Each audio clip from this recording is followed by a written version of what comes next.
We have Vays on means so, ebooks throw the publishing field wide, but have some drawbacks.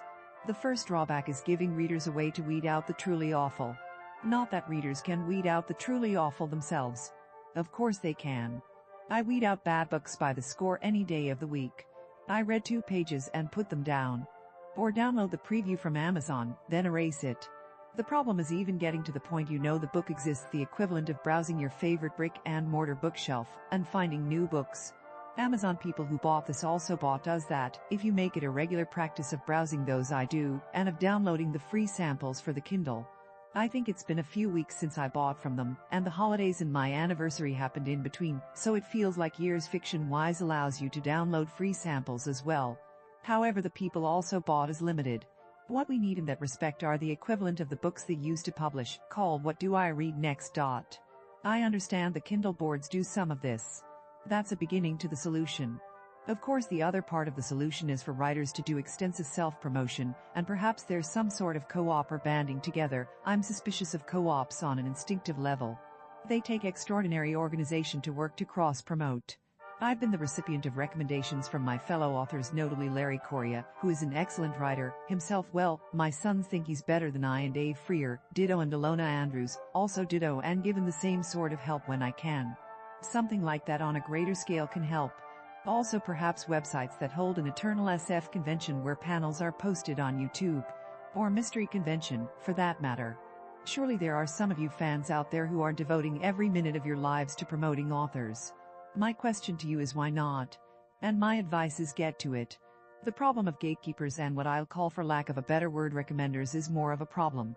You see, publishing houses have fulfilled 2 very important roles traditionally. Recently they've fulfilled one middling well and the other in general, with exceptions that vary depending on the field, very badly. The one they've done very well is the one of weeding out the sheer unreadable stuff. If you think they haven't done such a good job at that, you haven't looked at what they're culling from. If they are there, and of course, they're human, and they do it is in using their power to improve the readers, which biases them in favor of the less readable but more moral, for their definition of moral, of course, which results in very few yaws with male protagonists. Say because boys should read about women. Never mind that they don't as a rule. It also results in passing up readable and entertaining, but fluff because they're looking for the worthy. But in general, if it's between the covers of a major house, it's not raw slush. Oh, there's 1 or 2, but not usually. The function at which most houses today fail spectacularly is that of creating a brand and feel for their output. In fact, in science fiction, I can think of only 1 house with a distinctive output, Bean. And that was because Jim Bean molded it to his personal tastes. It's something that large corporations have trouble doing, no reflection on individual editors. I don't need to explain to anyone why the gatekeeper function is important. Well, maybe I do to some of you, but that is only because you've never read slush. Trust me on this, 90% of it makes your eyeballs boil in their sockets. Yes, there are side evils to gatekeepers, particularly if they're all concentrated in one geographical location, and all attend the same parties, etc. Particularly if the job doesn't pay much. The problem is that greed is one of the cleanest motives human beings can have. Greed and attempting to get sex. Yes, I know that's heresy, but it's true nonetheless. If you deny the search for those, you become embroiled in things like power games and prestige, which twist the human mind much more than the craving for material goods or satisfaction can. So we need widely distributed gatekeepers, from various geographical locations and points of view, as varied as the readers would be great, thanks, who have some claim to knowing what they're doing. There can be many claims, and who can make a living from this.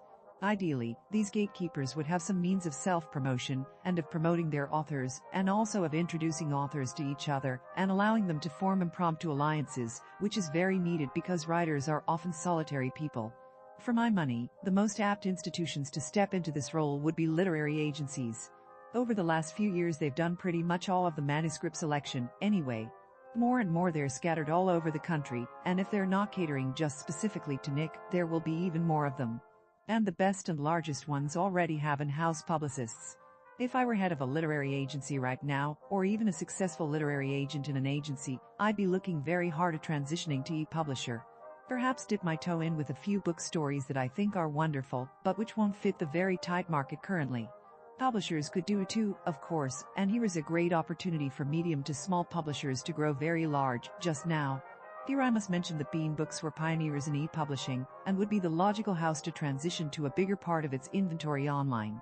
Oh no, I'm not the publisher, I don't know all the details, and no, Tony, I'm not telling you how to run your business. This is just my view from the outside. Then there is the function of recommenders. Less is needed for this, because one presumes someone else has selected the book, had it cleaned up and published, even if self-published. This would just be a person who recommends certain sorts of books according to his or her taste, and creates a brand which makes it easier for people to find books they're likely to enjoy.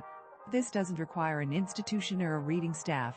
It requires a fairly devoted and fast reader, with strong opinions and tastes. Honestly, given time and money and starting right now, there is an opportunity for common citizens, and even mildly successful writers, to do this right now, either by establishing a small publisher or by simply starting some sort of imprimatur business, where they give books they approve of a way to put selected by's is button or label on their ebooks. Probably would have to do it for free initially, but a judiciously managed brand could be a valuable commodity in 2 or 3 years. People probably would pay to get evaluated to maybe get it, since it would add to their ability to sell. Kind of like the good reading seal of approval.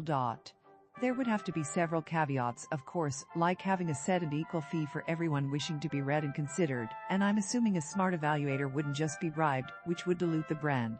So, Sarah, why don't you do it, you ask? It's a valid question. Mostly because I don't have time. I'm too busy writing my own books. Which is why I'm only a silent partner in a micro-publisher, because I don't have time or emotional space to deal with the nitty-gritty of day-to-day work. Also because it's a long-term, work towards the future job, and I already have one of those. This would, needless to say, be easier for someone who already has an online presence, or whose judgment people already value. Someone who has a review blog, say. But he or she would have to be willing to read a lot and put in the work day in day out, and convince the authors to first accept the brand for free, and then to pay some amount for it, an amount I expect would increase with the fame of the recommender.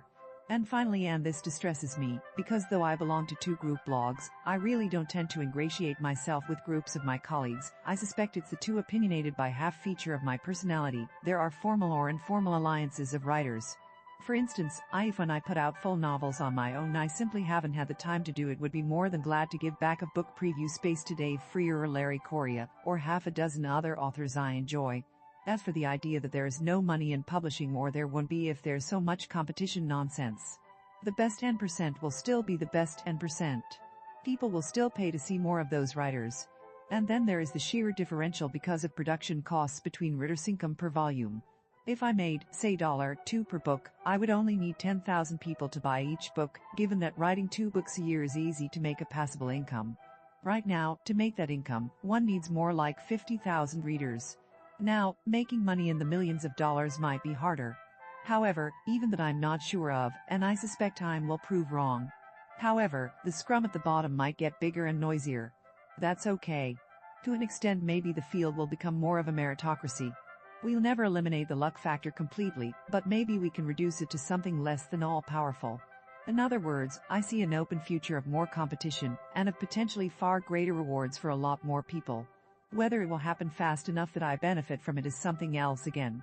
I am already benefiting as a reader, though, by being given a far more ample choice. I am open, BTW, to other comments and questions about what can be done to facilitate the transition and better match writers and readers. If some of it interests me enough, I might even do a couple more posts on this. If you like this content and want to support this channel, the blog, and Sarah's continued writing, please like and subscribe. If you really enjoy the content, please come and join the fun at accordingtohoot.com.